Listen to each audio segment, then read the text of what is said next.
आपली अक्कल पाजळली। खरं तर एक बेअक्कल, बिंडोक आणि भंपक माणूस महाराष्ट्राला कृषी मंत्री मिळाला असं म्हणावं लागेल। भांडवली गुंतवणूक कोण करतं? सरकार। शेतकरी करतं का? शेतकरी म्हणतो विम्याचे पैसे पाहिजे, याचे पैसे पाहिजे, मग साखरपुडे करा, मग लग्न करा। तुम्हाला कर्जमाफी झाल्यानंतर जे पैसे येतात त्या पैशात काय करता तुम्ही? शेतीमध्ये गुंतवणूक आहे 1 रुपयाच तरी। तुमचं कर्ज माफ झालं तर तुम्ही साखरपुड्याला पैसे खर्च करता, तुम्ही लग्नाला पैसे खर्च करता। यांना एवढी अक्कल पाहिजे की शेतकऱ्याचं कर्ज सरकार भरणार आहे, ते बँकेत भरणार आहे, शेतकऱ्याच्या हातात येणार नाही। रेग्युलर कर्ज भरायचं का बरं लोकांनी भरायचं? रेग्युलर का बरं भरायचं? स्वतःने कर्ज घ्यायचं 5-10 वर्ष वाटच पाहिजे कर्ज माहिती तोपर्यंत काय भरायचं? त्यापेक्षा बरं मला एक सांगा, आता हे मीडिया चालू आहे, मीडियाचं वर्ष असं बोलत नाही। तुम्हाला कर्जमाफी झाल्यानंतर जे पैसे येतात त्या पैशात काय करता तुम्ही? शेतीमध्ये गुंतवणूक आहे 1 रुपयाच तरी। सरकार शेतीमध्ये गुंतवणुकीला पैसे देणार आहे तुम्हाला। आता पोखराच्या माध्यमातून तुम्हाला पाईपलाईनला पैसे आहेत, इरिगेशनला पैसे आहेत, तुम्हाला क्रॉपला पैसे आहेत, शेततळ्याला पैसे आहेत, सगळ्याला पैसे आहेत। भांडवली गुंतवणूक कोण करतं? सरकार। शेतकरी करतं का? शेतकरी म्हणतो विम्याचे पैसे पाहिजे, याचे पैसे पाहिजे, मग साखरपुडे करा, मग लग्न करा। कोणता विषय आहे?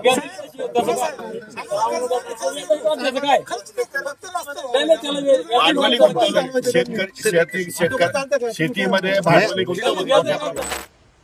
कृषी मंत्री नाशिकला दिवसभर बैठका घेत राहिले आणि अंधार पडल्यानंतर अवकाळी पावसामुळे झालेलं नुकसान बघायला गेले।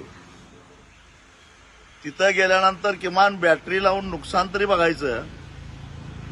तिथं शेतकऱ्यांच्यावर वाद घातला, आपली अक्कल पाजळली। खरं तर एक बेअक्कल, बिंडोक आणि भंपक माणूस महाराष्ट्राला कृषी मंत्री मिळाला असं म्हणावं लागेल। याच कृषी मंत्र्यांनी शेतकऱ्याची तुलना भिकाऱ्याबरोबर केली आणि आता म्हणतायत की तुमचं कर्ज माफ झालं तर तुम्ही साखरपुड्याला पैसे खर्च करता, तुम्ही लग्नाला पैसे खर्च करता। यांना एवढी अक्कल पाहिजे की शेतकऱ्याचं कर्ज सरकार भरणार आहे, ते बँकेत भरणार आहे, शेतकऱ्याच्या हातात येणार नाही। मुळामध्ये कृषी मंत्र्यांनी एकदा त्यांच्याच मंत्रालयाच्या अखत्यारीत असणाऱ्या कृषी विद्यापीठांची शेती तोट्यात का आहे याचा अभ्यास करावा, शेती महामंडळाची शेती तोट्यात का आहे याचा अभ्यास करावा आणि मग शेतकऱ्याचं अर्थशास्त्र समजून घ्यावं। हमी भावापेक्षा 1200 रुपये कमी किमतीमध्ये सोयाबीन विकायची वेळ आलेली आहे। यांच्याच कर्तृत्वामुळे यांची हिंमत नव्हती केंद्र सरकारला कांद्याचं निर्यात शुल्क कमी का करत नाही असं विचारायची। त्यामुळे शेतकऱ्याला केवढी मोल किमतीनं कांदा विकावा लागला। हरभऱ्याची अवस्था तीच झाली, हमी भावापेक्षा 400 रुपये कमी भावात हरभरा विकावा लागतोय। तुरीची अवस्था तीच आहे। गेल्या वर्षी कापूस आयात केल्यामुळे कापसाला भाव नाही आणि हे आम्हाला अक्कल शिकवायला लागलेत की तुमचं कर्ज माफ करा।